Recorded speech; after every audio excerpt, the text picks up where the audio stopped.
प्रिय विद्यार्थियों, आज हम आपकी मुलाकात करा रहे हैं अपेक्स बैंक के मेरिट लिस्ट में आकर के डिप्टी मैनेजर के पद पर चयनित होने वाली जया चौबे जी से और असिस्टेंट मैनेजर के पद पर चयनित होने वाले अमन पटेल जी से। और बहुत खुशी की बात भी है कि अपेक्स बैंक के इस रिजल्ट में टॉपर भी हमारे संस्थान से जुड़ी रही विनीता देवांगन, उनसे भी हम आपको बहुत जल्दी ही परिचित कराएंगे नेक्स्ट वीडियो में। मैं आपको ये भी स्पष्ट बता देना चाहता हूं कि जया चौबे जी, अमन पटेल जी, इन लोगों ने हमारे संस्थान से इंटरव्यू के गाइडेंस कार्यक्रम में मदद दी थी, तो इस पर भी उनसे चर्चा करेंगे। पहले तो मैं एक एक करके दोनों को बधाई देता हूँ। जया, बहुत बहुत बधाई आपको, और अमन जी आपको भी बहुत बहुत बधाई, एक जिम्मेदार पद में आप पहुंच गए। तो जया, कैसे लग रहा है चयनित होने को? सर बहुत अच्छा लग रहा है। अच्छा लग रहा है। ओके, आप से पहले ही प्रश्न मैं करना चाहूंगा कि आप जिस समय वहां गई इंटरव्यू बोर्ड में शामिल होने के लिए, अपेक्स बैंक वालों का ये इंटरव्यू था, आपको उप प्रबंधक डिप्टी मैनेजर के लिए चुना गया। तो इंटरव्यू बोर्ड ने प्रश्नों की शुरुआत कैसे की थी? आपने क्या क्या प्रश्न किया? सर परिचय देने से चालू किया था कि अपना परिचय दीजिए, अपने अंबिकापुर से बिलोंग करके वहाँ के बारे में बताइए। और क्या बोलते हैं, फिर सर उसके बाद सहकारिता के बारे में पूछना चालू किया कि सहकारिता से रिलेटेड डिफरेंस पूछ रहे थे सरकारी बैंक और राष्ट्रीयकृत बैंक में। और फिर एमबीए के बारे में पूछे हैं सर, एनपीए और बैलेंस शीट। मतलब जैसे एक आपसे प्रश्न किया उन्होंने अंबिकापुर, जी सर, क्योंकि आप अंबिकापुर की रहने वाली है। फिर आपसे सहकारिता से संबंधित उन्होंने प्रश्न किया, क्योंकि सहकारिता से ही एक शीर्षस्थ संस्था होती है अपेक्स में। तो बार बार हम जो विद्यार्थियों को बताते हैं कि जिस डिपार्टमेंट की ये परीक्षा है, उस डिपार्टमेंट से संबंधित जानकारियां तैयार करके जाएं और अपना बायोडाटा तैयार करके जाएं। तो यहाँ जो हम लोगों ने आपका मॉक इंटरव्यू लिया था, उस इंटरव्यू से आपको वहां जब इंटरव्यू आप देने गए तो कुछ मदद मिल पाई? जी सर, बहुत मदद मिली सर। सबसे पहले सर जो मैं नर्वस हो रही थी, बहुत डर रही थी, तो सर को पूरा दूर हो गया था। वहां जाने के बाद ऐसा कुछ भी फील नहीं हुआ, मतलब एकदम नॉर्मल सब चीज है ना। फिर आपसे अगला प्रश्न क्या रहा, आप बताएंगे? जी सर, सर बैलेंस शीट पूछे थे और करंट अफेयर्स रिलेटेड भी क्वेश्चंस पूछे थे, जो अभी हाल ही में घटना हुई है उसके बारे में बताइए, उसका क्या इफेक्ट पड़ेगा अर्थव्यवस्था पर। हाँ, मतलब आपसे चर्चा हो कि पहलगाम हमले के बारे में आपने बताया था।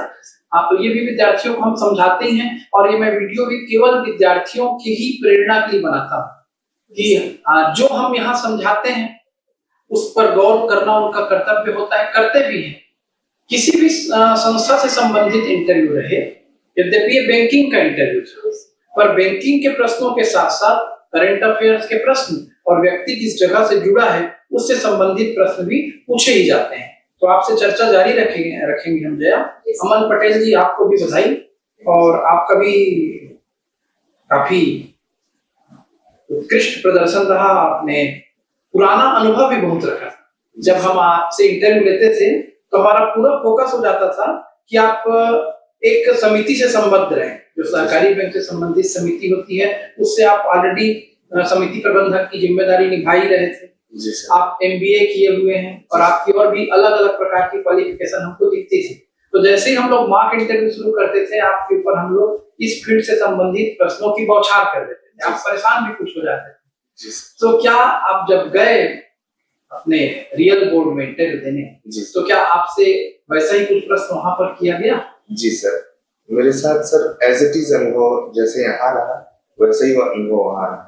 मतलब जैसे ही मैंने एंटर किया, मुझसे इंट्रोडक्शन वगैरह ना पूछते हुए उन्होंने सीधा मेरे जॉब से संबंधित, समिति से संबंधित, समिति प्रबंधक के कार्य से संबंधित, सहकारी बैंक से संबंधित, मतलब इन सभी से ही सवाल किए गए सीधे जो है। हाँ, मैं आपसे कह भी रहा था, मेरा भी पहला प्रश्न आपको समिति क्या है यही था, है ना। और मैं आपको कहा भी था कि आपसे अन्य प्रश्न ना पूछे जा करके, आपके कार्य से जुड़े प्रश्न ज्यादा रहेंगे।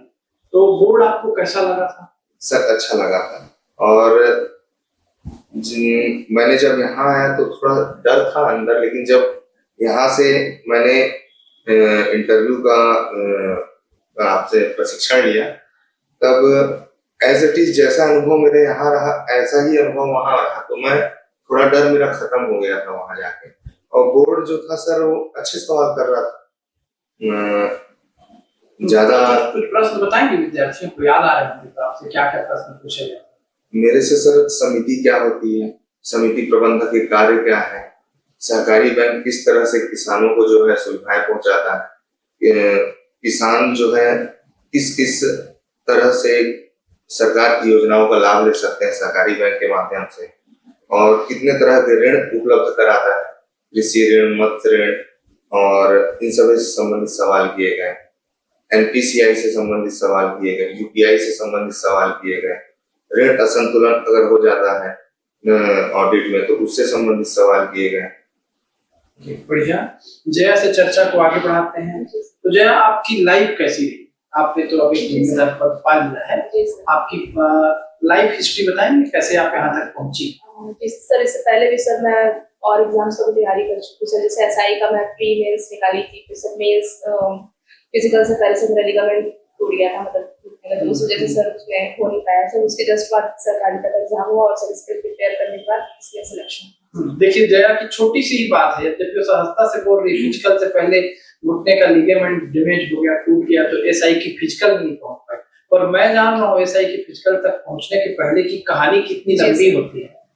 पहले तो आपको शारीरिक दक्षता में मेजरमेंट में जाना पड़ता है, फिर आप प्री क्लियर करते हैं, फिर आप मेंस क्लियर करते हैं, फिर फिजिकल, फिर इंटरव्यू, एक लंबा संघर्ष रहता है। और आप प्री और मेंस क्लियर करने के बाद आप फिजिकल में जाकर रुक गई, वो भी फिजिकल में लिगामेंट डैमेज है। तो आपको कितना तनाव रहा होगा उस समय, मन एकदम से निराश हो जाता रहा। और फिर आपने अपने आप को 360 बदला, बाकी बच्चे सीखें। फिर ये एसआई की तरफ अब जा नहीं सक रही थी, तो इन्होंने अपने आप को पूरा चेंज कर लिया और ये बैंकिंग फील्ड की परीक्षा की तैयारी में जुट गई और आज एक पद पाकर आपके सामने मौजूद है। और इनकी सहजता है, लोग इन बातों को गर्व के साथ बताते हैं, ये बहुत सहजता से भी बता रही। आगे बताइए फिर आपका स्ट्रगल कैसे रहा? सर वही, फिर सर मेडिकल में थी सर 2 महीना लिगामेंट टूट गया था, फिर सर उसी टाइम इसका पोस्ट आ गया था सरकारी का, तो सर मैं उसी को प्रिपरेशन करने लगी। सर इसमें तो होगा नहीं, तो मतलब आगे अब रुकना तो है नहीं, ऐसे जॉब तो चाहिए घर पे, और सर घर वालों की बहुत उम्मीद, मतलब हर चीज पे तो नहीं, इमोशनल होंगी आप, कोई बात नहीं। देखिए सफलता मिलने के बाद सब कुछ चीजें लोगों को सहज लगने लगती है, पर उसके पीछे का जो संघर्ष होता है वो संघर्ष करने वाला व्यक्ति जानते रहता है। अमन भी अपनी बातों को याद करके थोड़े से इमोशंस में आ जा रहे हैं, बताइएगा कैसा था आपका समय? सर कोरोना तक तो सर मैं अपने जॉब में भी था, इससे पहले प्रशिक्षण अधिकारी के रूप में औद्योगिक प्रशिक्षण संस्थान में। फिर जब कोरोना में सर अपने को नो वर्क नो पेमेंट में बैठा दिया गया, तो फिर मैंने अपनी तैयारी शुरू की कॉम्पिटिशन एग्जाम, बिलासपुर आके जो है सेल्फ स्टडी चालू की। और फिर मैंने रेलवे एनटीपीसी का पेपर निकाला, उसमें जो है रेलवे एनटीपीसी के CBT 2 में मैं फेल हो गया। फिर रेलवे ग्रुप डी का मैंने निकाला, उसमें फिजिकल में फेल हो गया। फिर मैंने एसआई का किया, एसआई के प्री मेंस निकाला, फिजिकल में फेल हो गया। फिर सहकारी बैंक आया तो इसकी तैयारी में लगा हुआ था, सहकारी बैंक का एग्जाम निकला, समिति प्रबंधक में ज्वाइन किया। फिर ये इसका सेकंड एग्जाम मैनेजरियल पद के लिए जो भी था, इसमें जो है फिर इंटरव्यू के माध्यम से अभी इसमें चयनित हुआ हूँ। और अभी सर मेरा हॉस्टल वार्डन भी निकला हुआ है सर, छात्रावास अधीक्षक और लैब असिस्टेंट, लैब टेक्नीशियन का भी। मतलब आप लगातार सभी परीक्षाओं की तैयारी करते रहे, व्यापम से संबंधित परीक्षाओं की, आपने एसआई की भी तैयारी की। और देखिए बिल्कुल कहानी इसी तरह की है जैसे जया की है, वैसे ही अमन का भी स्ट्रगल रहा है। एसआई का जो दौर है, चयन का जो दौर है, चयन की जो उसकी अलग अलग चरणों की प्रक्रिया है, वो अपने आप में बहुत ज्यादा स्ट्रगल मांगती है।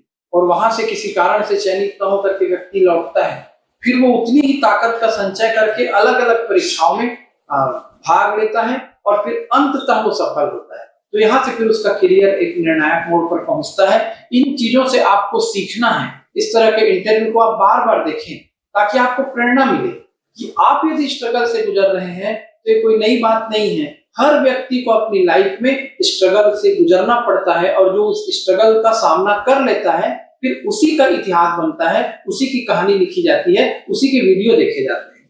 कुछ संदेश देना चाहेंगे आप बच्चों को? सर बस यही संदेश देना चाहूंगा कि जो है प्रयत्न करते रहिए, कभी सफलता मिलेगी। सहजता है आपकी, मुझे नॉर्मल हुई आप, जी सर। क्या बताना चाहेंगे बच्चों को? बताइए, नेक्स्ट जनरेशन अब आपसे प्रेरणा लेगा। सर मेरे को लगता है सर रुकना नहीं चाहिए कभी। रुकना जी सर। मतलब हमेशा मतलब तैयारी जारी रखनी चाहिए, क्योंकि सर जरूरी नहीं है कि आप जिस एग्जाम के लिए प्रिपेयर हो रहे हो उसमें नहीं हुआ तो आगे किसी में नहीं। एक कहा भी जाता है ना, मुझको गाना याद आ गया, जीवन चलने का नाम, चलते रहो सुबह शाम। तो हमको तो चलना है, चरय वेति प्रश्वामः निरंतर, संस्कृत में भी कहा गया है, रुक गए तो थम गए। जीवन तो संघर्षों का सामना करते हुए आगे बढ़ता है। तो आपको बहुत बहुत बधाई, अब आप नए जिम्मेदारी की तरफ बढ़ रहे हैं। और अमन, आपको भी बहुत बहुत बधाई। चर्चा तो बहुत करने का मन हो रहा है, पर विद्यार्थियों को चर्चाओं से ज्यादा प्रेरणा की जरूरत होती है, और आपकी इतने संक्षिप्त सी बातचीत से ही उनको बहुत कुछ मिल गया होगा। आप अपने तरफ से कुछ भी और कहना चाहते हैं छात्रों को तो बता सकते हैं, अपने पूरे अनुभव से लेकर के इंटरव्यू का अनुभव, हमारे संस्थान के साथ आपका अनुभव, आपकी स्ट्रगल का अनुभव, कोई भी प्रेरणा संदेश बारी बारी से कुछ भी बोलना चाहते हैं। सर परेशानी तो सर बहुत आती है जब भी मतलब किसी भी चीज का तैयारी करोगे तो, बट मतलब हर तरीके का प्रेशर रहता है घर से भी, और मतलब जैसे जैसे एज बढ़ती जाती है और हर चीज का टाइम का निकलते जाता है, और इसका एग्जाम होता है और होता नहीं है सिलेक्शन तो, बट सर कभी भी रुकना नहीं चाहिए कि मेरा नहीं हुआ तो फिर अब किसी में नहीं होगा, तैयारी करूँ कि नहीं करूँ। सर निरंतर जब तक मंजिल हासिल ना हो जाए तब तक लगे रहना चाहिए। अमन जी? सर मैं बस यही कहना चाहूंगा कि ना,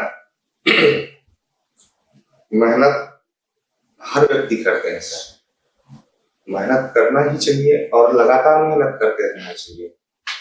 अगर कोई व्यक्ति कभी फेल होता है किसी चीज से तो उससे अपने को डरना नहीं चाहिए और रुकना नहीं चाहिए और मेहनत करना चाहिए, क्योंकि कभी ना कभी सफलता सर जरूर मिलेगी, वो दिन आएगा, हर व्यक्ति का दिन आता है। बिल्कुल, तो आपको एक बार और बधाई देते हैं, और संस्थान की तरफ से हम आपको एक प्रतीक चिन्ह भी भेंट कर रहे हैं। जया, एक बार बहुत बहुत कांग्रेचुलेशन आपको। ठीक है, खुश रहो, इसकी जरूरत नहीं है भाई, आगे बढ़ो, हम सबका आशीर्वाद आपके साथ है। अमन जी, आपको भी बहुत बहुत बधाई। ओके, धन्यवाद। उम्मीद है खुश रहो, उम्मीद है आप सबके लिए वीडियो प्रेरणा का स्रोत बनेगा। फिर आपसे मुलाकात करते हैं। पूरे पटेल ट्यूटोरियल परिवार की तरफ से आप सबको बहुत बहुत बधाई। और इस इंटरव्यू में हमारे साथ मिथिलेश सर थे, और संस्थान की तरफ से डायरेक्टर ग्रुप में शामिल दीक्षित सर भी इंटरव्यू बोर्ड में शामिल थे, और साथ ही हम लोगों के एक मित्र जो कि बहुत गरिमामय पद पर है, रीजनल मैनेजर के पद पर है, उनको भी हमने इनका मार्गदर्शन देने के लिए बुलाया था। हमारे संस्थान की तरफ से आईटी की टीम, सोशल मीडिया की टीम, रिकॉर्डिंग करने वाले अभी राहुल मेरे साथ हैं, इसके पहले अमन मेरे साथ था। तो पूरा पटेल ट्यूटोरियल परिवार, हमारे मैनेजिंग ग्रुप से जुड़े हुए राव सर, इसके अलावा हमारे संस्था से जुड़े हुए, पटेल ट्यूटोरियल से जुड़े हुए जितने लोग हैं, चाहे हमारा डायरेक्टर ग्रुप होगा डीसी पटेल सर, मैं रविंद्र तिवारी, और साथ में अभिजीत सर, अनिल दीक्षित सर, और हमारे संस्थान के जितने भी टीचर्स हैं जो निरंतर विद्यार्थियों की मेहनत के लिए, सफलता के लिए मेहनत करते हैं, उन सब के लिए एक खुशी का दिन है। पूरे पटेल ट्यूटोरियल परिवार की तरफ से आप सबको बधाई और उज्जवल भविष्य की बहुत बहुत शुभकामनाएं। धन्यवाद।